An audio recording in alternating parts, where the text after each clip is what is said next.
नमस्कार, अपना उत्तराखंड लेकर हाजिर हूं मैं कंचन डोगरा नेगी और आइए बड़ी खबर से बुलेटिन का आगाज करते हैं। बड़ी खबर चुनाव को लेकर उत्तराखंड विधानसभा की सभी 70 सीटों पर चुनाव के लिए कल यानी कि सोमवार को सुबह 7 बजे से वोटिंग शुरू हो जाएगी।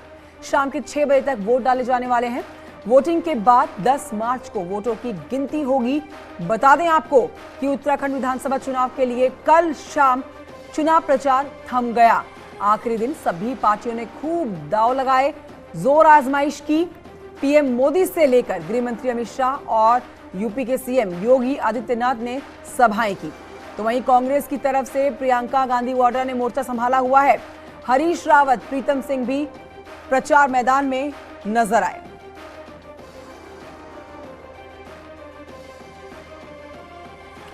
तो कल 70 विधानसभा सीटों वाले उत्तराखंड में वोट पड़ने हैं। लोग अपने मुद्दे तय कर चुके हैं और तमाम पार्टियां भी हैं जो जोर आजमाइश पूरी तरह से कर चुकी हैं। कल मतदान होगा, सुबह मतदान प्रक्रिया शुरू होगी और जैसे जैसे समय आगे बढ़ने वाला है वैसे वैसे आप देखेंगे न्यूज़ 18 पर हर तस्वीर हर जिले से। कल आपको बता देते हैं, कल का दिन बेहद खास रहा। फिलहाल ग्राफिक्स के जरिए आप समझ रहे हैं कौन सी सीट जो है बहुत अहम मानी जा रही है और किसके बीच में कड़ा मुकाबला समझा जा रहा है।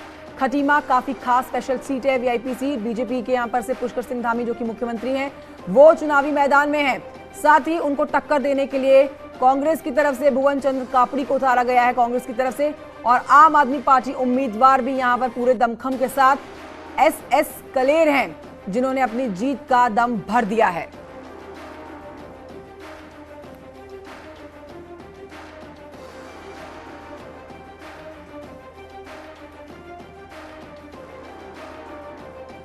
और हमारे साथ हमारे तमाम सहयोगी जुड़ेंगे इस खबर पर और जानकारी के साथ। कल बड़ा दिन है, बेहद खास दिन है। 70 विधानसभा की सीटों पर मतदान की प्रक्रिया शुरू हो जाएगी और एक एक करके जो वोट पड़ेंगे वो नतीजा सामने आएगा जीत हार का 10 मार्च को। हम आपका तारुफ करा देते हैं अपने संवाददाताओं से। खटीमा से मेरे साथ मेरी सहयोगी जुड़ चुकी हैं अनामिका। इस समय अनामिका की तरफ रुख करते हैं। सबसे पहले अनामिका, खटीमा बहुत अहम सीट है। यहां पर पहले तो मुकाबला बीजेपी और कांग्रेस के बीच में ही था, जहां पर मुख्यमंत्री खुद पुष्कर सिंह धामी मैदान में है और अब तो आम आदमी पार्टी भी बीच में आ चुकी है। तो क्या ये त्रिकोणीय मुकाबला समझा जाए या अभी मुकाबला बीजेपी कांग्रेस के बीच में ही है? देखिए, महत्वपूर्ण यह है कि जो खटीमा विधानसभा सीट है ये 70वीं विधानसभा सीट है, लेकिन इस वक्त ये पहले पायदान पर जा पहुंची है सिर्फ और सिर्फ पुष्कर सिंह धामी की वजह से जो यहां से प्रत्याशी हैं। अगर खटीमा सीट की बात की जाए तो यहां से कुल 8 प्रत्याशी अलग अलग दलों से मैदान में है, कुछ निर्दलीय भी हैं, लेकिन जो मुख्य मुकाबला है वो कांग्रेस के बीच में और बीजेपी के बीच में, यानी पुष्कर सिंह धामी और भुवन कापड़ी के बीच में है। लेकिन इसको त्रिकोणीय बना दिया है आम आदमी पार्टी ने फ्री के फॉर्मूले के साथ। महत्वपूर्ण यह है कि यहाँ पर पर्वतीय मतदाताओं के बाद जो सबसे ज्यादा संख्या है वो है थारू जनजाति मतदाताओं की, जिसकी संख्या 30,000 के आसपास है। और थारू मतदाता ही ये तय करते हैं कि उनका रुझान किस तरीके से है, किसकी तरफ है, किसको फायदा पहुंच रहा है। कल प्रियंका गांधी ने आकर के भुवन कापड़ी के लिए यहां पर प्रचार भी किया है, उनके लिए वोट भी मांगे हैं। लेकिन पुष्कर सिंह धामी, चूंकि 5 महीने पहले उनको उत्तराखंड की कमान सौंपी गई है, 5 महीने पहले वो सिर्फ विधायक थे, उसके बाद वो मुख्यमंत्री के तौर पर कार्य कर रहे थे। तो 9.5 साल वर्सेस जो 5 महीने रहे पुष्कर सिंह धामी के, वो भी महत्वपूर्ण रहे हैं, क्योंकि यहाँ पर जो लोग हैं वो ये मानते हैं कि जो यहाँ से विधायक चुनकर जाएगा मुख्यमंत्री के तौर पर, उससे क्षेत्र का विकास ज्यादा हो सकेगा। प्रियंका गांधी वाड्रा पूरी तरह से एक्टिव 2022 विधानसभा चुनाव में, क्या उनका पहुंचना उत्तराखंड में कुछ फायदे का सौदा लग रहा है कांग्रेस के लिए?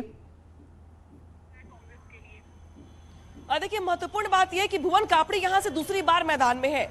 पिछली बार जो जीत हार का जो फासला था पुष्कर सिंह धामी के साथ वो 3,000 के आसपास का था, यानी कि उस फासले को पाटने का प्रयास किया जा रहा है भुवन कापड़ी की ओर से। लेकिन महत्वपूर्ण यह है कि जब वो पुष्कर सिंह धामी के खिलाफ खड़े थे उस वक्त पुष्कर सिंह धामी सिर्फ एक विधायक थे और अब मुख्यमंत्री हैं। जहां तक बात की आपने प्रियंका गांधी वाड्रा की, वो लगातार उत्तर प्रदेश से लेकर के उत्तराखंड प्रचार कर रही है। बेशक प्रियंका वाड्रा का यहाँ पर आना, लोगों को कोरोना काल के जो वहां पे हालात थे उसकी याद दिलाना, रोजगार के मुद्दे को उठाना, किसानों के मुद्दे को उठाना, पलायन के मुद्दे को उठाना, भुवन कापड़ी के पक्ष में जाता दिखाई दे रहा है। लेकिन भुवन कापड़ी को ये देखना होगा कि उनका मुकाबला अब एक विधायक से नहीं है बल्कि पुष्कर सिंह धामी से है, जो उत्तराखंड के मुख्यमंत्री भी हैं। और कल पुष्कर धामी ने जिस तरीके से यूनिफॉर्म सिविल कोड का जो ऐलान किया है सरकार बनने के बाद से, अब पुष्कर सिंह धामी ये बात जानते हैं कि मास्टर स्ट्रोक के उत्तराखंड के चुनाव में अनामिका इसी पे पिथौरागढ़ से भी विजय वर्धन उप्रेती जी हमारे साथ जुड़ गए, उनसे एक रिएक्शन ले लेते हैं। विजय वर्धन, आम आदमी पार्टी जहां पर त्रिकोणीय मुकाबला उत्तराखंड में बनाती हुई नजर आ रही है, कई जगहों पर आम आदमी पार्टी की दावेदारी काफी मजबूत मानी जा रही है। पिथौरागढ़ से क्या अपडेट है कि यहाँ पर बीजेपी और कांग्रेस के बीच में मुकाबला समझा जाए या फिर आम आदमी पार्टी नुकसान फायदा करेगी किसी का? मैं आपको बताऊं, पिथौरागढ़ की अगर हम बात करें, 4 विधानसभा सीटें यहाँ पर हैं और उनमें 3 विधानसभा सीटें ऐसी हैं जिनमें सीधे सीधे मुकाबला कांग्रेस और भाजपा के बीच है। डीडी-8 की जो विधानसभा है, जहां कैबिनेट मंत्री बिशन सिंह चुफाल जहां से चुनाव लड़ रहे हैं, उसमें जरूर त्रिकोणी मुकाबला है। वहां पर किशन भंडारी एक उम्मीदवार हैं जो भाजपा के ही पूर्व में पदाधिकारी रहे, जिला पंचायत के अध्यक्ष रहे, उन्होंने निर्दलीय ताल ठोकी है।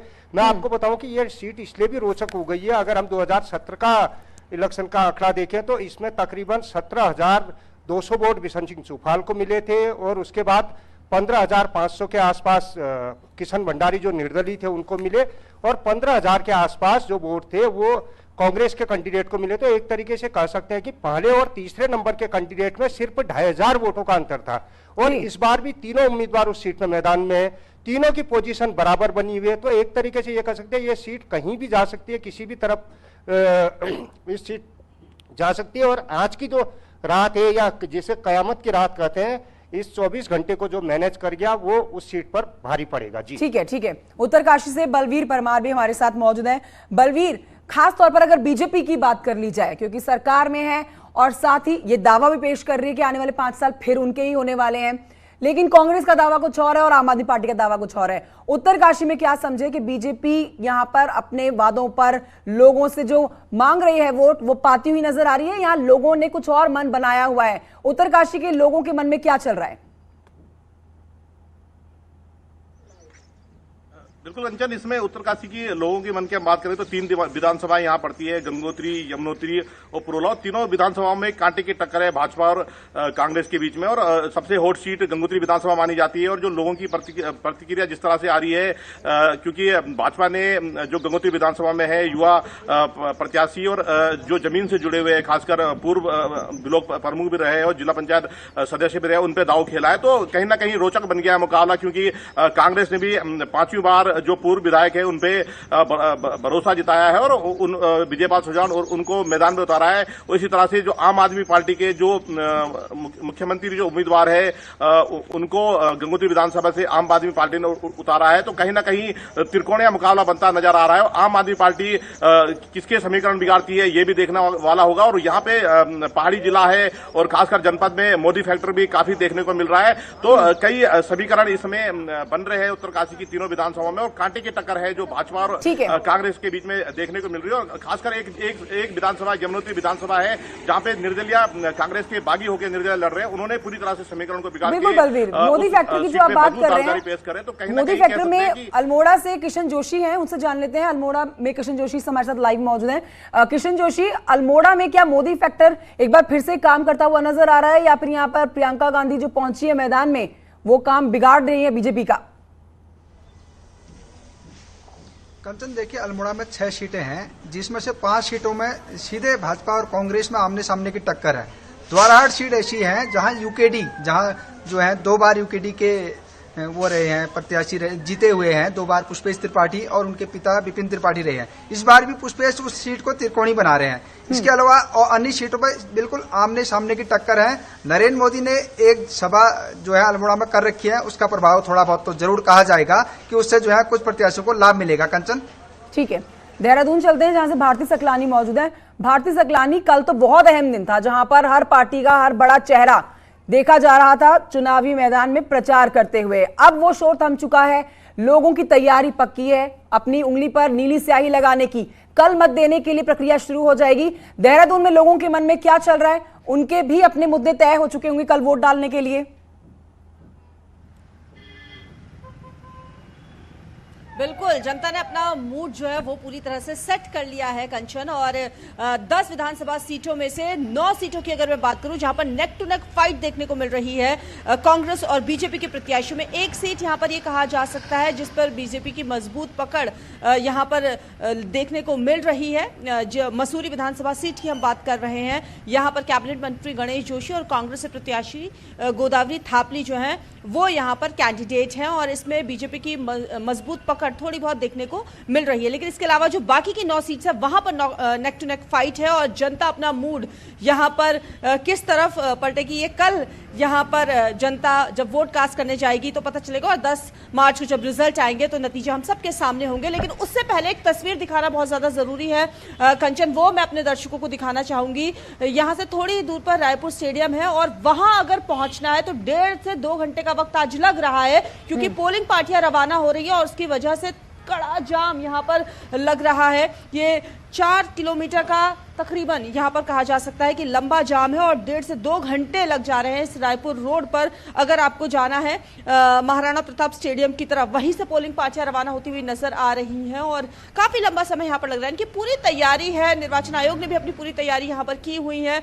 आज शाम को एक प्रेस कॉन्फ्रेंस भी निर्वाचन आयोग की तरफ से की जाएगी और उसमें बताया जाएगा कि कल किस तरीके से तैयारी रहेगी। तो देहरादून में तो एकदम से टेम्परेचर हाई है चुनावों को लेकर कंचन। बिल्कुल, जो टेम्परेचर हाई किया गया है उम्मीदवारों की तरफ से, शोर प्रचार का जो हुआ वो कल थम गया, लेकिन अब जो बारी है वो मतदाताओं की है, उत्तराखंड के प्रदेश की जनता की है, जहां पर कल वो अपने मताधिकार का उपयोग करेंगी और अपनी पसंद के कैंडिडेट्स के बटन को दबाने जा रही है। एक छोटे से ब्रेक के लिए यहां पर रुकना होगा, जल्द लौट रहे हैं।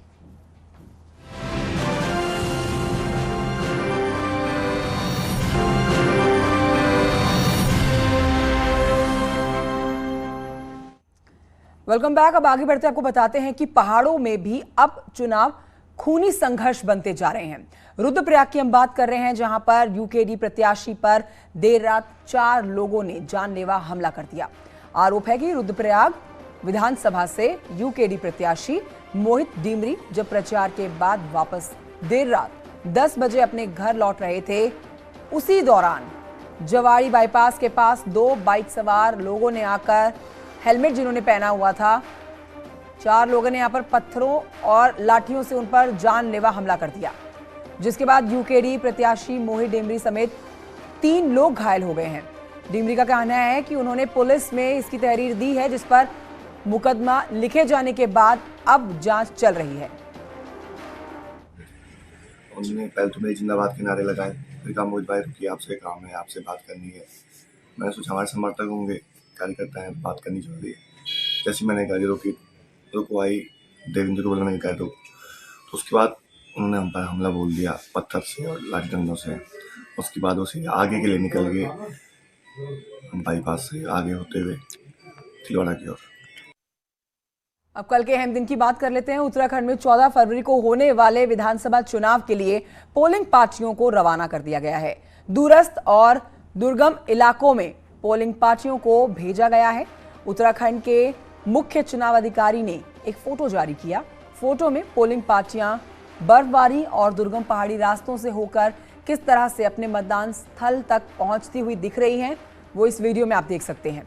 इसके साथ ही पोलिंग पार्टियों को अपने निर्धारित मतदान केंद्रों पर पहुंचने के लिए खराब मौसम का भी सामना करना पड़ा। पिथौरागढ़, चमोली, उत्तरकाशी में कई दुर्गम पोलिंग स्टेशन हैं।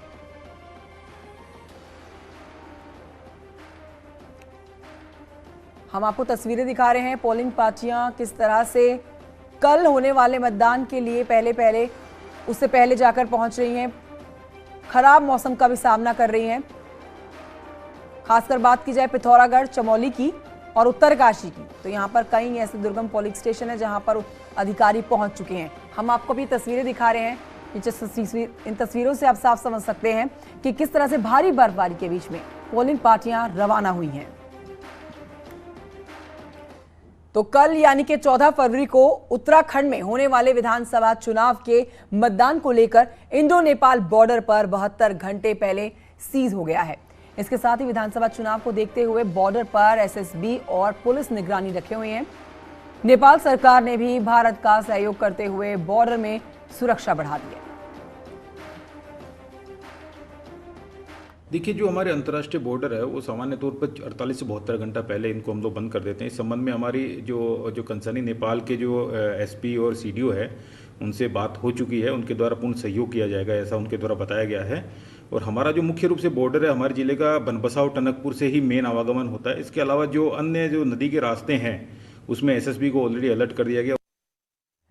चमोली से खबर, जहां पर शांतिपूर्ण तरीके से चुनाव संपन्न कराने के लिए पुलिस प्रशासन ने भी तैयारियां पूरी कर ली है। पारदर्शी एवं सुरक्षित चुनाव हेतु इस बार पुलिस, अर्धसैनिक बल, वन विभाग, होमगार्ड्स और पीआरडी के तमाम जवान लगाए गए हैं। जिले की 3 विधानसभाओं को 17 जोन और 107 सेक्टर में विभाजित किया गया है। एक सुरक्षित माहौल जो है वो लोगों को दिया जाएगा। लोगों से ज़्यादा आग्रह है कि आए और 14 तारीख को मतदान करें। तो मतदाताओं ने तो तैयारी कर ली है कल मत डालने की, वोट डालने की, ताकि अच्छे तरीके से अपनी पसंद के वोट दे दिए जाएं। साथ ही सुरक्षा वालों ने भी तैयारी कर ली है, सुरक्षित तरीके से, शांतिपूर्ण तरीके से वोटिंग प्रक्रिया हो जाए। छोटे से ब्रेक के लिए यहाँ पर रुकना होगा, जल्द लौट रहे हैं। इस न्यूज हेडलाइंस के प्रायोजक पेट सफा